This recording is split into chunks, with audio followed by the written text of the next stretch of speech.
Divjaka kohë të fundit është kthyer në një destinacion të rëndësishëm për pushuesit vendas dhe të huaj, duke tërhequr vëmendjen e shumë vizitorëve.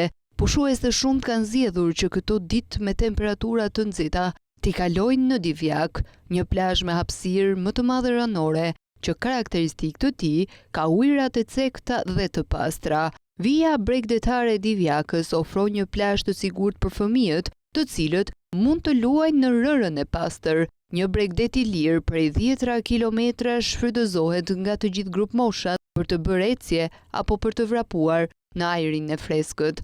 Bashkia e Divjakës këtë vit ka zgjeruar hapësirën e plazhit publik duke u dhënë mundësi pushuesve të frekuentojnë edhe zona të cilat më parë ishte e pamundur për të qëndruar, duke bërë edhe pastrimin dhe rregullimin e territorit në mënyrë që pushuesit të ndihen sa më komodë dhe të sigurt gjatë qëndrimit të tyre në plazhin e Divjakës.